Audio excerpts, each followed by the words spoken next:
Welcome to True Echo, where real stories resonate louder than fiction. Today's powerful journey follows a brilliant black woman CEO who built her empire from scratch, only to walk away from a $500 million deal after a public humiliation by a billionaire family. What she did next not only stunned Wall Street, it inspired millions. This is not just about business. This is about self-worth, dignity, and the power of walking away. The sky over East Hampton wasn't just gray, it felt loaded, like the atmosphere was holding its breath. A sleek black SUV rolled up the circular drive of the Barrington estate, its tires crunching the gravel like the start of a countdown. Behind tinted glass sat a woman who had already redefined the future once and wasn't done yet. Danielle Givens didn't build Neurospace to blend in. Born in Trenton, New Jersey, raised by her aunt after her mother's early death, Danielle turned adversity into acceleration. She knew the cold sting of food insecurity, the late-night grind of self-learning code at the public library, and the bitter judgment of rooms that judged her before she even spoke. Yet, at 41, she wasn't just the CEO of Neurospace. She was the architect of one of the most disruptive AI systems in modern health and defense. The driver opened her door with quiet efficiency. "Ma'am, we've arrived." She stepped out, slate-gray blazer sharp, her demeanor even sharper. She wasn't here for compliments. She was here to finalize the most significant deal of her life, a $500 million merger that would allow her company to scale globally, with funding for R&D and infrastructure most startups only dreamed of. The estate was palatial. Cold, white stone. Gleaming glass. A kind of rich that didn't whisper, it screamed. Charles Barrington, silver-haired and surgically charismatic, opened the door himself. "Danielle," he said, arms outstretched. "A pleasure, finally." "Good to meet you, Mr. Barrington," she said coolly. "Oh, call me Charles. We're practically family now." His smile was too wide. The kind that made you check your back pocket after shaking hands. Behind him stood his wife, Victoria, regal, reserved, immaculately dressed in champagne silk. She offered a polite smile that didn't quite touch her eyes. "We trust your flight was smooth." It was. "Thank you," Danielle replied. The inside of the house smelled like lemon polish and generational wealth. Everything gleamed, but nothing felt lived in. A young Latina staffer silently collected Danielle's leather bag and vanished down a hallway. They made small talk as they moved through rooms lined with museum-grade art. But Danielle's attention was elsewhere. She didn't come for decor, she came for the deal. Charles gestured as they walked. "I imagine you're excited. This weekend is just a formality, of course. The team is ready. We just need a signature." Danielle gave a noncommittal nod. "I'm always thorough." Victoria added, "We've arranged for you to stay in the East Wing. More privacy." Danielle paused. "I was told the other guests are in the West Wing. We just thought, you might prefer something quieter." There was no malice in Victoria's voice, but Danielle caught it. The coded language. The unspoken separation. She said nothing. Just smiled slightly. "Appreciated." Upstairs, in a beige and glass room too perfect to feel human, she sat on the edge of the bed, phone buzzing. Her CFO, Shauna Kim. "Any red flags?" Danielle replied. "Too early to say. But the air's already thick." She stood, staring out over the dull gray ocean. Everything about this house felt like a performance. And the longer she stood in it, the more she realized, she wasn't sure if she was a guest, or an exhibit. A knock at the door. The assistant, Clark, young, overdressed, nervous. "Ms. Givens, dinner is at 7. Formal. The family would like to introduce you to some board members." She nodded. "Thank you." He hesitated. "There's a stylist downstairs, if you want any suggestions." Danielle raised an eyebrow. "I'll be fine." When he left, she looked in the mirror. The navy sheath dress she'd chosen was sleek. Her hair, in a low, polished bun.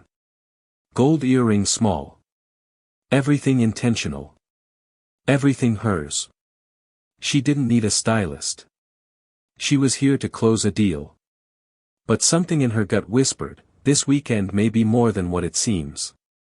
Danielle descended the grand staircase with the controlled grace of someone who'd learned long ago not to give anyone the satisfaction of watching her stumble. The main floor of the Barrington estate had shifted in energy. The once sterile silence was now replaced by murmurs, the clink of fine glassware, and the faint notes of a string quartet tucked behind a marble column. Waitstaff floated by, white-gloved and trained to be invisible. A tall man in a tuxedo joined her near the staircase. His hair was thinning, and his posture said old money. He gave her a nod.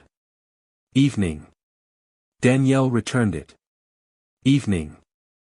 The two descended in silence until the dining hall opened before them, a vision in candlelight and white linen. The long mahogany table was set for 20. No name cards. No assigned seats. Yet the hierarchy was silently etched in the arrangement, power at the ends, presence in the middle. Charles spotted her first, glass of scotch in hand. Ah! Our guest of honor has arrived. His voice was warm, but it carried that performative pitch meant to impress others rather than welcome the person it addressed. He waved her over. Everyone, this is Danielle Givens, innovator, disruptor, and future partner. A smattering of applause. A few polite nods. Others didn't even look up. Victoria appeared at her elbow. Come, dear. Let's find you a seat. But she didn't lead Danielle to the head of the table, where Charles and the other male decision-makers congregated. Instead, she was steered midway down, the polite section. Not the worst seat, but not the one where deals were discussed. The optics were clear. Danielle sat, her expression unreadable. A waiter poured her wine without a word. She didn't touch it. Across from her, a man in his 30s leaned in. Tanned, smug, expensive watch. So, he grinned, you're the genius they flew in. Danielle met his eyes. Genius is generous. I'm the CEO of Neurospace. Right, that's the AI thing. With the robots and algorithms. We develop decision-making systems for healthcare, defense, and data logistics. He blinked. Wow. Okay. That's more complicated than I thought. Beside him, a woman chimed in. We assumed you worked in media. You have such presence. Danielle smiled tightly. I'm sure you meant that as a compliment. Oh, of course, the woman said, not meeting her gaze. Dinner was served. Silver clashed against porcelain. Laughter rolled like waves from the head of the table. Danielle, halfway down the line, was being dissected, not her work, but her story. A woman asked where she went to school. Stanford, Danielle answered. The woman blinked. Good for you. A man leaned over. I told Charles this was the right move, bringing some color into the portfolio. It's modern. Danielle set her fork down. We're not paint swatches. And Neurospace is not a diversity hire. He chuckled like she was joking. No offense, just saying, it's bold. Another woman laughed nervously. Danielle picked up her water glass, steady hands hiding her boiling blood. These weren't questions. They were code. This wasn't curiosity, it was condescension. At the far end of the table, Gregory Barrington, Charles's middle son, stood with a whiskey in hand. Shirt unbuttoned too far. Hair slicked back. He sauntered toward her after dessert, grinning. Danielle, right? He slurred slightly. Heard a lot about you. Big brain. Big leap. She didn't look up. That's me. He sat beside her uninvited. Look, between us. Dad's impressed, but there's some concern. Temperament, you know. Passion can turn into volatility. Danielle finally looked at him. Let me ask you, Gregory. If I were a 45-year-old white man in a Patagonia vest and all birds, would you still question my temperament? He blinked. Then grinned, smug. Come on, don't do that. No need to be so sensitive. She stood. No outburst. No dramatics. Just stood. Excuse me, she said. She walked away from the table, her heels echoing against the cold stone, and vanished into the corridor. Danielle didn't cry. Not because she didn't want to, but because she couldn't. Because crying would mean releasing something. And what she needed now was control. Inside the guest bathroom off the corridor, the chrome fixtures gleamed like they'd never been touched. A mirror spanned the marble wall. She looked into it and saw everything she'd worked to be: poised, capable, intentional. Her hair, slicked back in a low twist, looked like armor. Her earrings, small gold hoops, reflected the light with quiet confidence. She wasn't here because they gave her anything. She was here because she earned everything. Her phone buzzed again. Shauna Kim. How's it going? Danielle stared at the message. She typed. I'm reconsidering everything. Shauna's typing dots popped up instantly. Talk to me. Danielle hesitated, then slowly typed out. It's not just the comments. It's the tone. The positioning. They don't see us. Not really. No reply for a moment. Then. You always said we don't beg for tables. We build our own. The words hit her harder than anything Gregory had said. Because it was true. She didn't take scraps. She didn't take disrespect disguised as diplomacy. She built Neurospace from a library computer and long nights fueled by caffeine and grit. From her aunt's apartment in Trenton to the halls of Stanford, to pitch meetings where she was the only black woman in the room. She had worked too hard to be anyone's box-checked or PR mascot. She looked into the mirror again, straighter this time. You don't need their table. There was a knock. Soft. Hesitant. Danielle, came Victoria's voice. Danielle opened the door. Victoria stepped back slightly, her politician's smile in place. Everything all right? Danielle tilted her head, voice level. Just needed a moment. Victoria lowered her voice. Listen, I know Gregory can be blunt. Don't take it personally. He's entitled, Danielle finished. Victoria blinked. Well, privileged, yes. Danielle folded her arms. If your son ran a company like mine, would he be asked about temperament? Victoria hesitated. Would your guests assume he was a media exec or a quota? Danielle continued, voice calm but slicing. You're interpreting things in a very specific way. No, Danielle said, with a slight smile. I'm interpreting them exactly as they were given. Victoria's smile didn't move. This deal is a tremendous opportunity for both sides. That's what I'm starting to question. Well, I hope you'll reconsider, whatever it is you're feeling right now. Danielle looked her dead in the eye. I'm not feeling anything. I'm thinking. And with that, she walked past her, down the hallway toward her suite.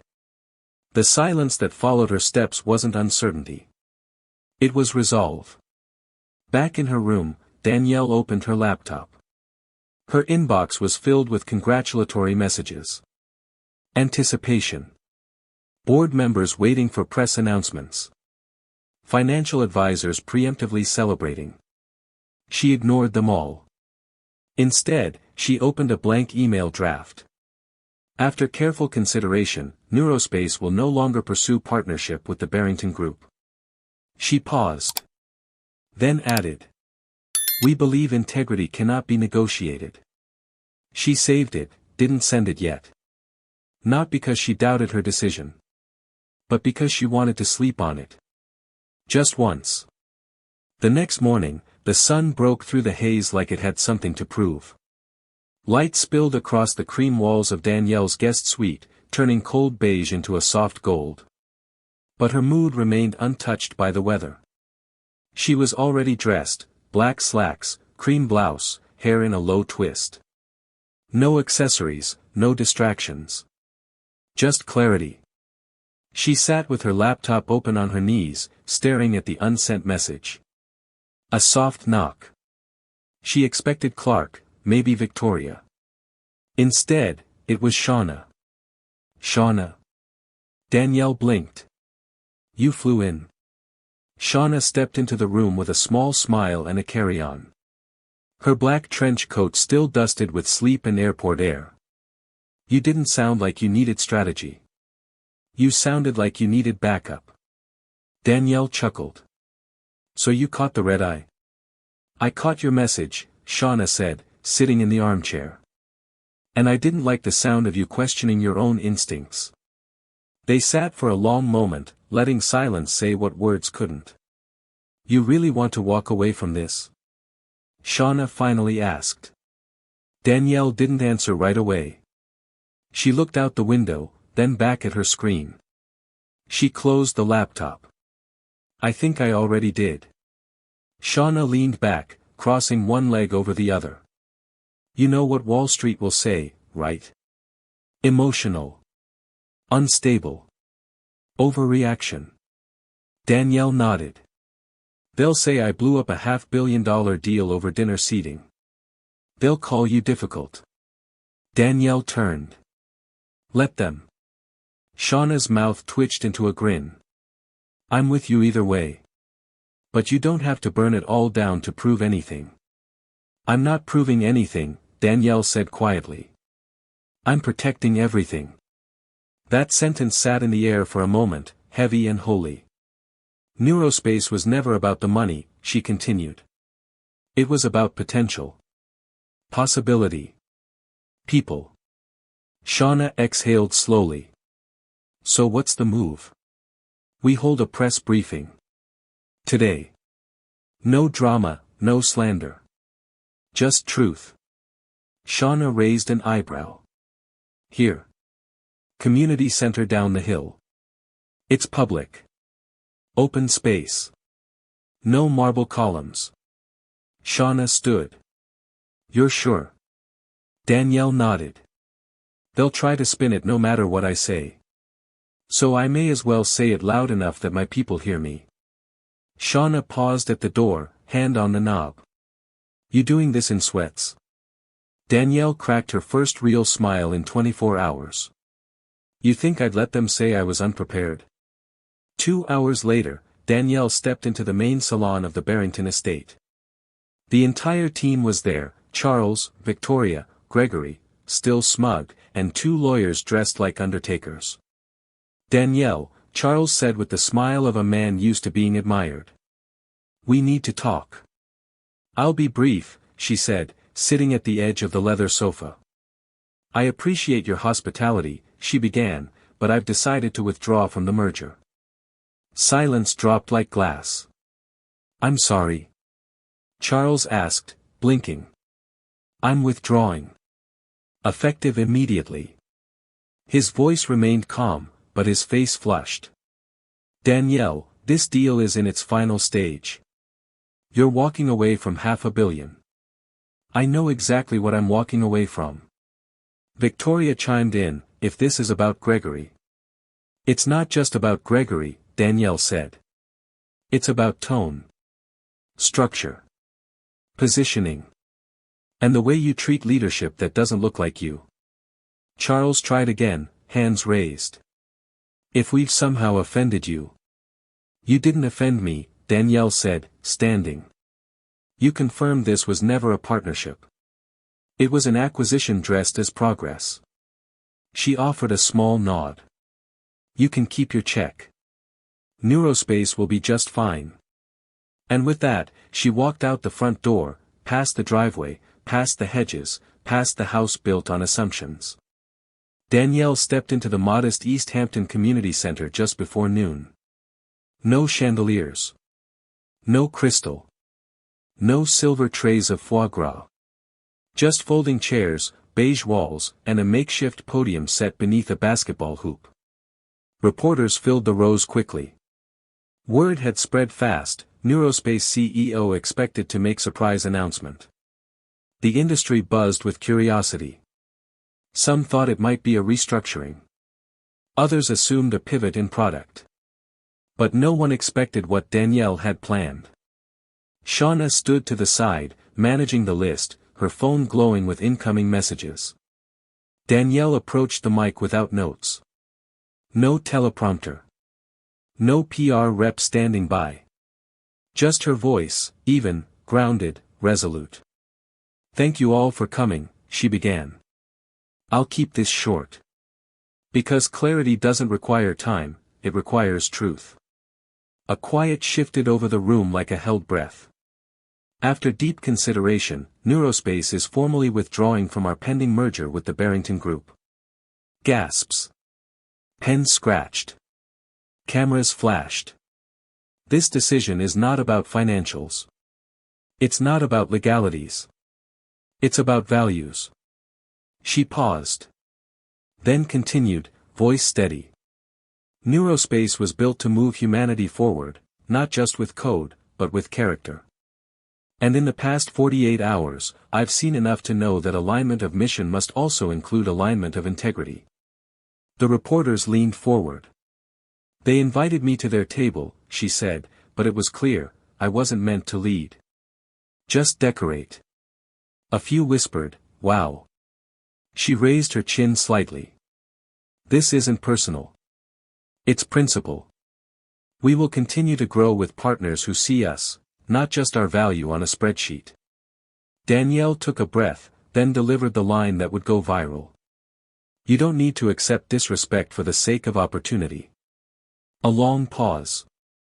Then the room erupted, not in chaos, but applause. Reporters shouted questions. "Danielle, what did Charles Barrington say? Are you worried about the market reaction? Was there a specific incident?" She raised a hand and smiled faintly. "We'll answer all those in time. But today isn't about them. It's about us." She walked off stage with Shauna by her side. "You just lit the internet on fire," Shauna whispered. Danielle raised an eyebrow. "In a good way?" "Oh, in a very good way." Later that afternoon, the story had already hit every major outlet. Black woman CEO walks away from $500 million deal over values. Danielle Givens refuses to be a seat filler. Neurospace shocks market with strategic withdrawal from Barrington merger. Clips of her speech flooded TikTok, Twitter, business YouTube, LinkedIn. The headlines kept coming. Someone even pulled an old interview clip where Charles Barrington had interrupted a female executive 3 times in under a minute. Others found Gregory's problematic college tweets. Then someone unearthed a Victoria Barrington speech about preserving American legacy at a private fundraiser. The Barrington PR team scrambled. They called it a misunderstanding. A difference in vision. But it didn't stick. Because Danielle didn't storm out. She didn't rant or rage. She told the truth, calmly, clearly, and let the world do the math.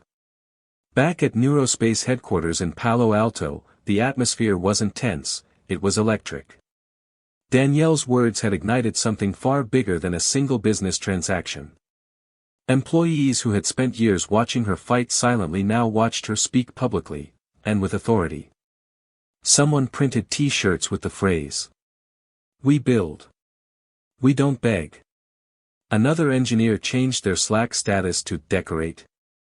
"I am the table." They weren't just proud, they were seen. Danielle didn't officially approve the shirts, but she wore one to the staff meeting that Friday. Her inbox, once flooded with questions about the Barrington merger, now overflowed with support.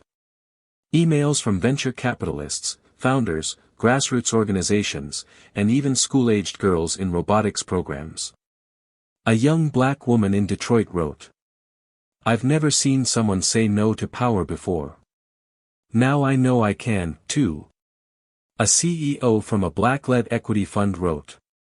We've been watching you for years. This wasn't a gamble. It was leadership.